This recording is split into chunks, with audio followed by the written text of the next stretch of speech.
Greetings everyone, and Great here with another H-Fires 4 replay. Spawn on top left side as the magenta Malians, we have Valdemar1902. Spawn on bottom right side as the orange Mongols, we have Powerhouse of the Cell, also known as Mitochondria. Let's see now, Malians versus Mongols. Mongols, of course, have two unique units during VOH. Magadai, which is a unit that's mostly worthless through the entire game, and the Keshik, a very effective heavy cav, which I believe on one-on-one it is technically superior to the Sofa, the Malian counterpart in their heavy cav. Malians do of course have access to a lot of various unique units. If opponent deploys archers, he does have javelin throwers. If his opponent deploys out cavalry, he can throw out Donzo, among other things. Of course, the Mongols' primary advantage, economic advantage, is the lack of houses, but does have to pay more on structures, and a couple key structures really. The gear, which is twice as amount as any other drop-off point, and it's not really useful to use to migrate around. It is not very pleasant to do it. And the pasture, which is similar to the farm, does support about the same amount, 50 wood per villager. And the town center costing 900 rather than 750. You now have the spearmen advancing forward, does have 6 spearmen out in the field. And this is one of the few times where Mongols being aggressive to raid your opponent can be very useful. Donzo have 1 hack armor, so they can fight against these spearmen a little bit better. Does get some javelin throws down the Khan. It was actually good to hit the Khan rather than these spearmen, because a Khan, of course, can regenerate, and he's a ranged combatant, not a melee combatant. Spearman now trying to gauge the Donzo. Donzo are severely outnumbered. Does get some spears thrown there. He's trying to get some more torches. Javelin throws are now coming on in once again. The Malian player does actually need his housing as well, because he's going to be at pop cap relatively soon if he loses his house. Does get a good spear brace there. Does some orange spear to stay back. Does get a bit of raid there, giving him 50 resources. We got a lot of Donzo here, more spearmen here. Right now, with our castle fish, we know torching down this one is actually a good idea because it'll put him very close to pop cap. But it's about ready to get burnt down. Some of these villagers or spearmen are quite damaged, getting some damage there.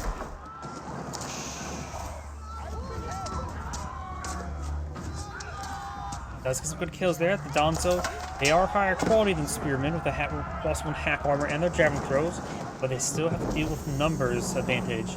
Saharan trade network now being put on a field. He could go for trade later on, so can the Mongol. Both of them have powerful trade benefits. And 2 of these houses have been burnt down, and this does put his opponent on pop cap, meaning he cannot build any more villagers at the moment. He's sold out. Losing all 4 of these Donzo will not free him up on that. Now got some torches raining on in. He's going to get some towns to the arrows fighting coming on in, which will do more economic damage to the Malian player. Does get another one of these houses start torching down as well. He has built more housing there. He has 1 spare population room, all that can be used by that single villager. Got a large number of spearmen here. Gets some good damage. And there's more raid there. He's now could get some damage on the Saharan trade network. The Saharan trade network's already completed, just has to fall back. It does support 10 garrison spots there for those villagers. Let's take out a spearman there. These 2 spearmen are just, they don't go down. Now we do got the next siege for the Malians. Silver trees on the way, so both of them are going to get their trade landmark up and going. The Malian player does still get some gold generation from this mining pit, and he can always rebuild his housing around it to get more free gold.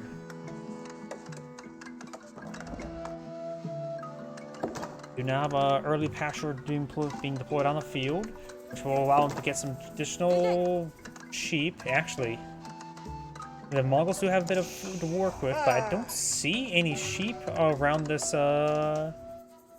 town center, but he is collecting up these forest puffers. So that is a great source of food. Try and torch down some more housing. Orange does have a slight village advantage since he wasn't at pop cap. Orange does have enough gold as well for a pair of Keshiks. He does not have a stable for a pair of Keshiks, however. The scout could spot it, and if the scout, once the silver tree leaves the town center, you can just start torching it down, and that will prevent it from being redeployed. But the most annoying things you can do to a Mongol player is spot the silver tree with your scout and start throwing torches on it. Try and torch down another one of these housing. Does get a bit more raid there as well. These spearmen also wounded. Does not put in pop cap. He's trying to rebuild some of the housing over here around the mining pit. Also a bit of berries here as well. And Magenta still has a very good number of sheep here. Orange's con was pushed all the way forward. That may have forfeited most of the map's sheep to his opponent. So Magenta does have a good food reserve. Orange does not. He does have a single pasture. Does of course can still utilize his berries. Pasture's not exactly being properly tasked, however. The sheep are just being deposited out front. Now, do you have an archer range going up? He may be eyeing for some archers. Malian player is completely out of Donzo, going for his own archers. That means he is actually vulnerable to horsemen and Keshiks right now as well. Archer range does redeploy, not in the radius of the Ovo, so we can't get the stone-based production. And there we go. These spearmen advancing forward, they're oh so wounded. With a silver tree right here, actually the silver tree's not going all the way down here. Well, I should. Though this does make the trader out a little bit safer. You got a bit more of a natural forest here. In actuality, if you all look closely in the mini-map, this area may be locked away from foot movement. There's actually only a little space here. Right here on the mini-map, if you look right here, there is solid green between these two forests. So there may not be traversable right here. Either way, with his trade now going back and forth, I would recommend throw some of the spearmen over here to prevent any sort of warriors, or to help prevent any sort of harassment. They're far too wounded to stand around, so they can get some good attack on any advancing horsemen.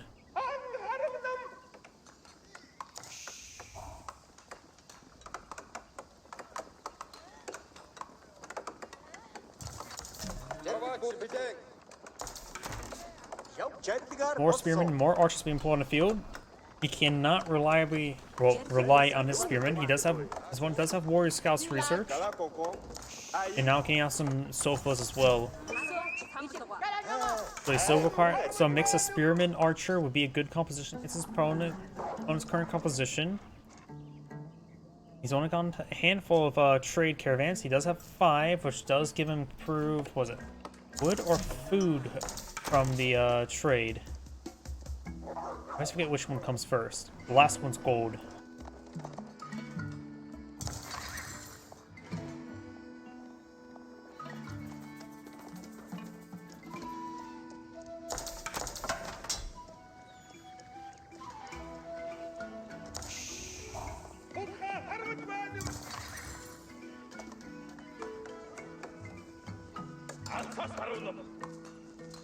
So now the curl tide going on up, which is a powerful both offensive and defensive placement. I find it best for defense. With the extra damage and health regen, it really can make it pretty hard to crack your front line, so you can fight with an inferior number of force against your opponent's superior numbers. Because the extra damage will pan out, plus also the health regen as well. It's also great for a forward siege encampment, since the damage benefit does affect siege weapons. If you're curious what it exactly says, here it is. Nearby units get health regen 1 per second and get additional 20% damage. Warrior Scout and Sofa now moving around. Those spearmen, as I mentioned beforehand, it's always a good idea to put a small, as a Mongol, since you can't build palisade walls, it's always a good idea to put a handful of spearmen to prevent these small raids.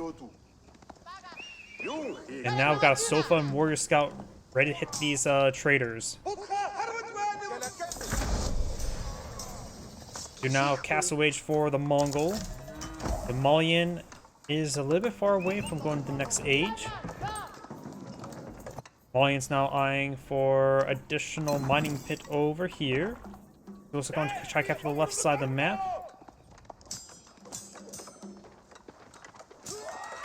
And does take out one of those traders there. Malians and not Malians, Warrior Scouts and Sofas see a bit of fire there. They may take out that trader there. Their next trader is not being deployed at the moment. He is currently 8 deployed out in the field. At minimum, you want to try for 15. 20 is a pretty good number. 30 is probably a number you should not go past. Now he's trying to claim with the sheep there. There's too many villagers for those sheep. He could go ask half them back onto the berries. Doggo does find a bite there. We do got a Keshik here. And over here. Does have this trader now getting hit as well. Mongol, of course, has the age advantage, but is getting kept in the space by the single unit. And also the Malian player is not eyeing for any trade at the moment. He primarily went for the Saharan Trade Network before as a defensive placement.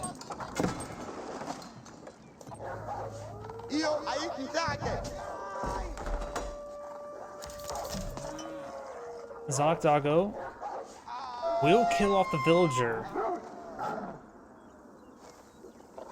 Silver Tree now being employed more farther back, get the maximum trade income, as well as going for some outposts to improve it. He's now going to heavily rely on being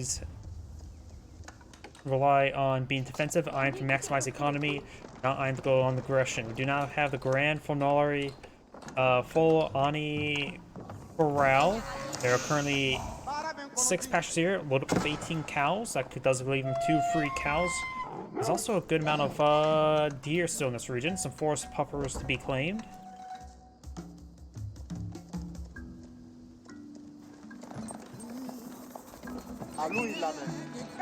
The Kurultai now backing on off. I didn't realize how far the Kurultai has pushed them forward. Orange and Magenta both have a relatively small military force. 23 to 17. Kurultai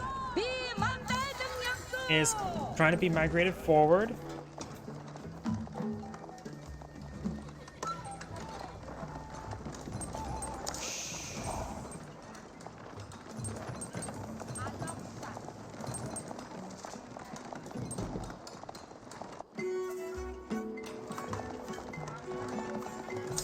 And the Grand Fonari Corral has been completed.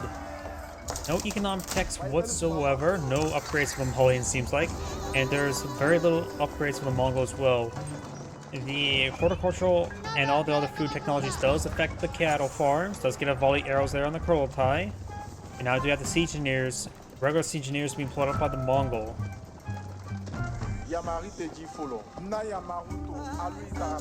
We do not have the man-at-arms and archer advancing on forward.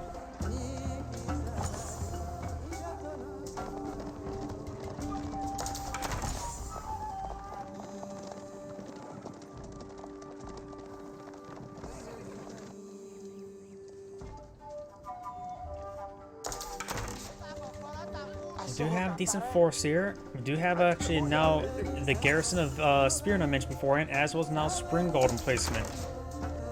You could go for Yam Network to help him improve the movement speed of these Spearmen, but these Spearmen are very wounded, so this force can take out the Spearmen. Will he realize that he can take it out? Spearmen do not get a spear brace there, and the Spearmen will get overran due to the fact that they're very wounded. Just too many here for them to take out. Let's get that trader inside that spring out of that outpost there. Keshik's now moving down south to engage. Got more outposts before the field. So these traders will go on down.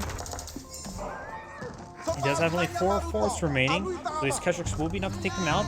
Whether or not you take out any more traders beforehand is another matter.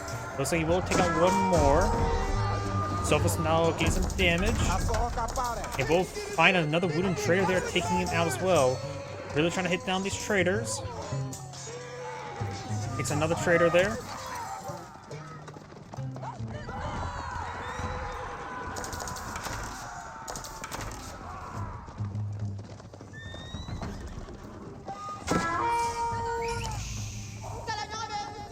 And we got this force. It will receive some Spring Gold Fire. Warrior Scout does have good health regen. Now it's dead. Next Spring Gold shot. Will get the kill there as well.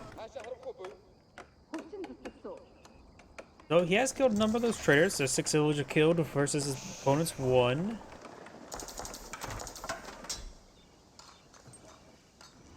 Got this mining pit going or collecting up some more gold. He has to put on another mining pit over here, but these mines are close to the forest, so you will not be able to get them fully saturated. This gold mine is running dry pretty quickly. The Malian player is spending all of his resources on some upgrades. So is the Mongol player. And we do got another raiding force here of these sofas. More Spring Gold placements going on up. These sofas can easily take out those outposts. And these Spring Golds are expensive. Especially for the Mongols who simply can't get a lot of gold. That's basically a minute's worth of, not gold, stone. It's a minute's worth of stone if he ever destroys one of those outposts.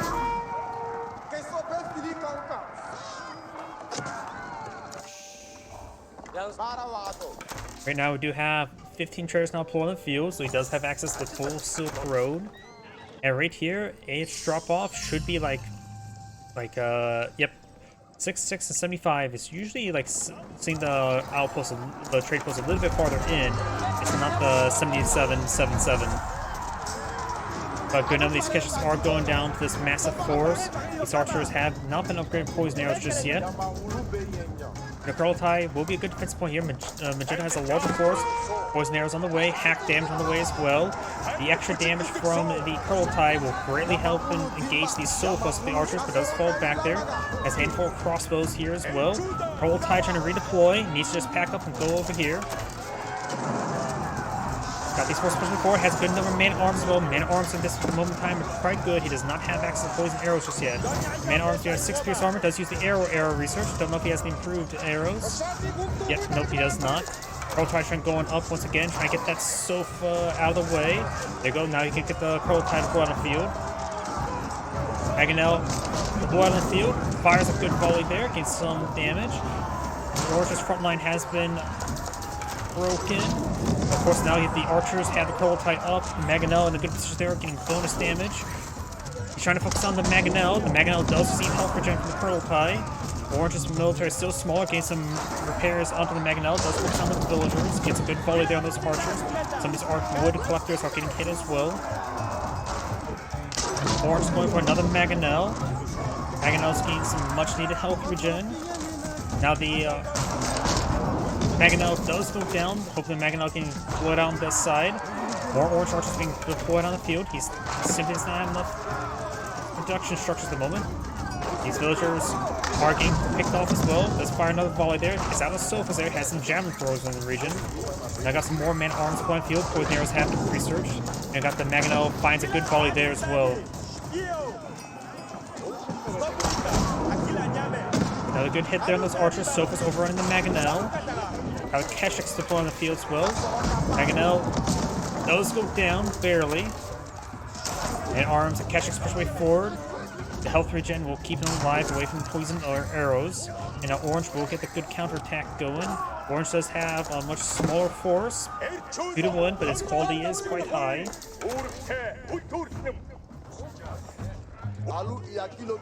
Keshik's, oh, a lot of these archers are quite wounded there. Keshik's do find a quick 3 kills. And arms move around the flank. Then maybe we'll hit over here. I'm going to take a look at the Ovo and see what research has got him. Actually, now falling back. Ovo is deployed right here. Ovo does not have the Whistling Arrow nor the Raid Bounty. Against the Malians, Raid Bounty, it can be incredibly juicy. This will turn 1, 2, 3, 4, 5, 6, 7, 8, 9, 10 structures. It can turn those 10 structures from 250 resources. If you get the improved one, it will provide you 750 resources in the form of food and gold.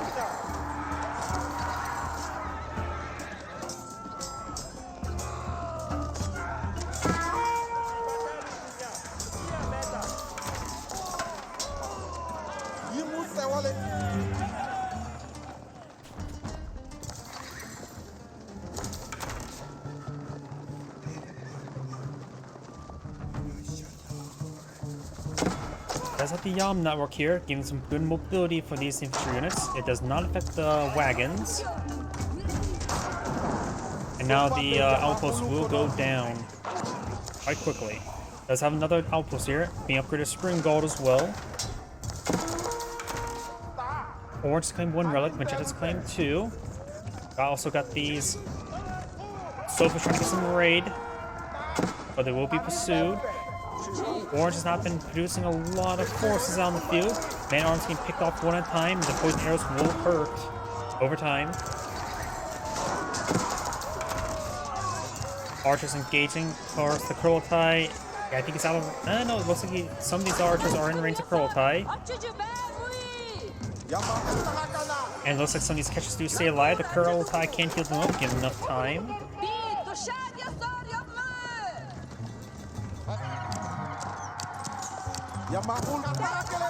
And that villager will go down.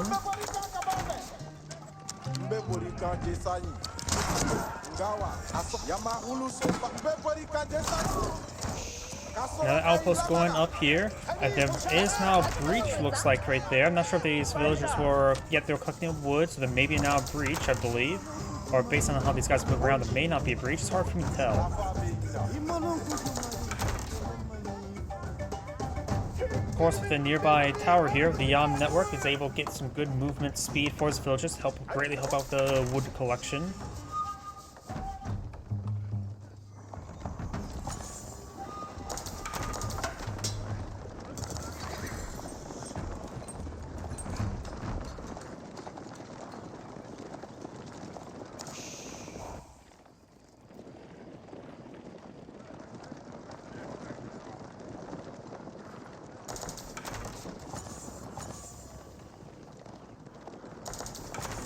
Magenda's now pushing forward with this massive force.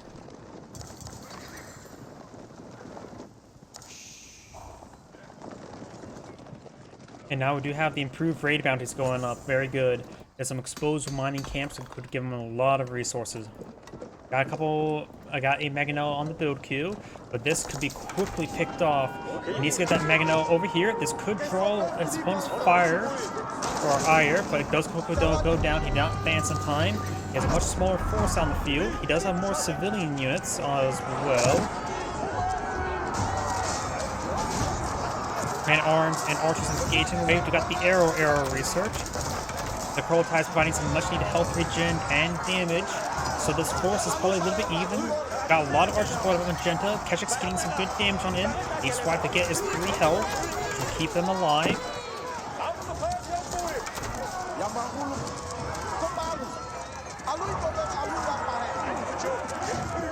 Starting to be a fire there. More archers pushing forward, getting some good damage. He knocked out the Kurultai, packing on up and moving its way forward.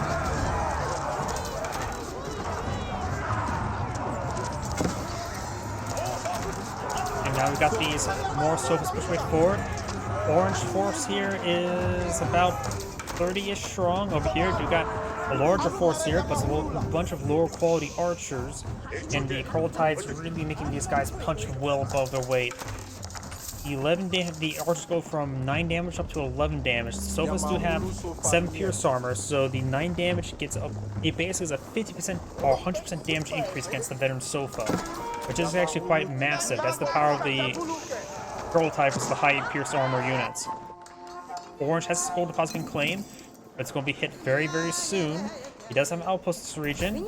They want to cancel that upgrade. It cannot complete. It's going for all these stone, all these spring golden placements. It's not really worth, in my opinion. He can go for some basic economic techs. This is his own, at this point in time, that's his only economic advantage, as well as the good traders. Got a big line of outposts here. Front transitions of the military over here. Catchers are engaged in this force. We'll go get some free raid from that structure. If you cancel a structure or delete a structure after receiving any sort of damage from a Mongol player, the Mongol player still receives all of their raid bounty. And all those villagers are now dead. There's a lot of scattered woods here. It'd be hard to move around, which actually may be great for those archers. Kurultai now set on up for a good defense position there. Does get a good number of horsemen. Horsemen do bonus versus the archers. Keshiks and horsemen do relatively the same versus them, but horsemen are relatively cheaper and quicker to produce. And these archers now exiting single file.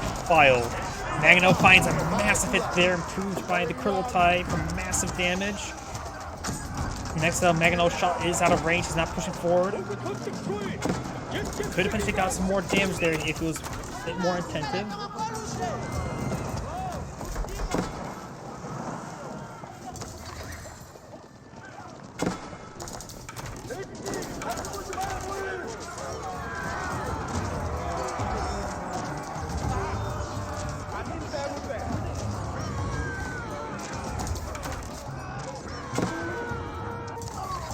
Horsemen push way forward, trying to get some damage onto these sofas, but the sofas are just outnumbering them.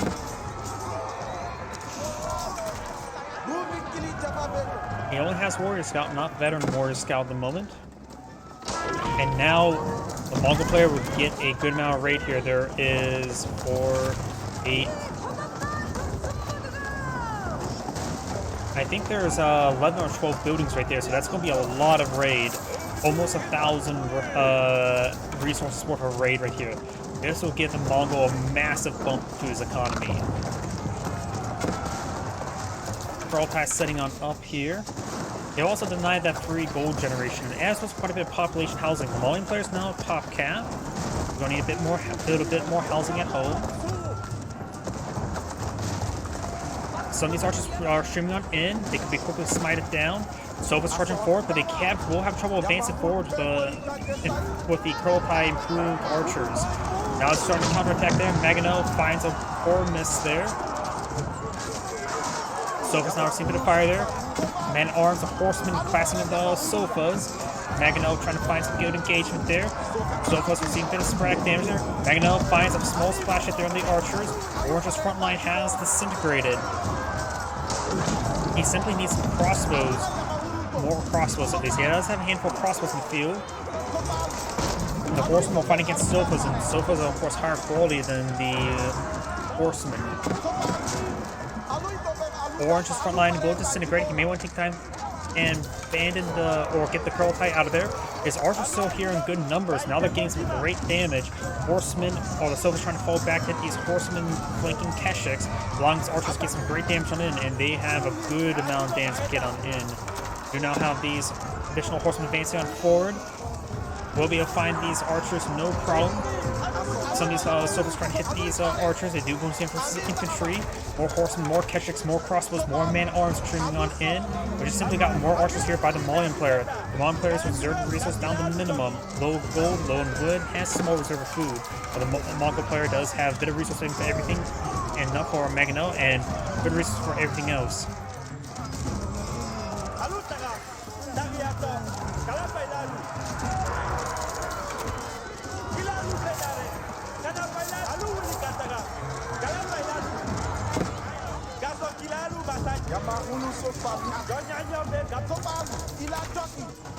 Good damage to these forces. They're starting to back on off.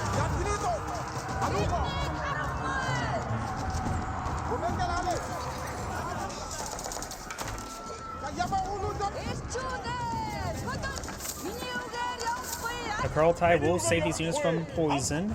The poison damage is what? 3 damage over 6 seconds? Yep. So the Kurultai's 1 health regen per second is greater than the 1/2 damage per second of the poison arrows. Gets more mining techs, very good. Or just economic techs.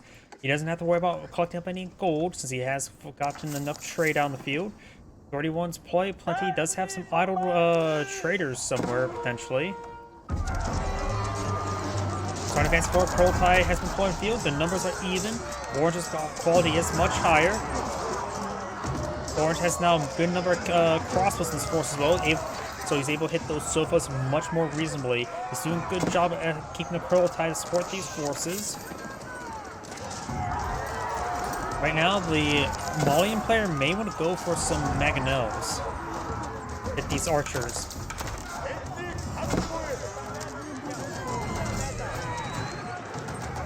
Now you have the white stupa being pulled on the field.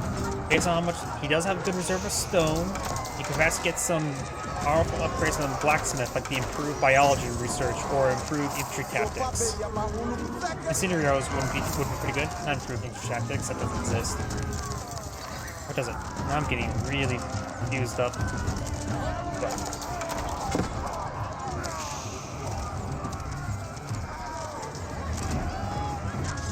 Archers Advance and Fortune get some good damage there.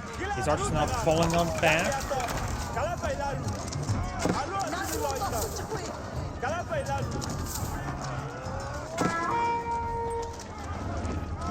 And these units do escape out over there. And now there's the Castle Age. Unfortunately, on some of this infrastructure, there's a lot of infrastructure here, and the Malian player does surrender. I think what really helped out the Mongol player was literally torching this all down. It gave him so much resources to utilize. This is Anagrade saying, thank you for watching, and on to the next replay.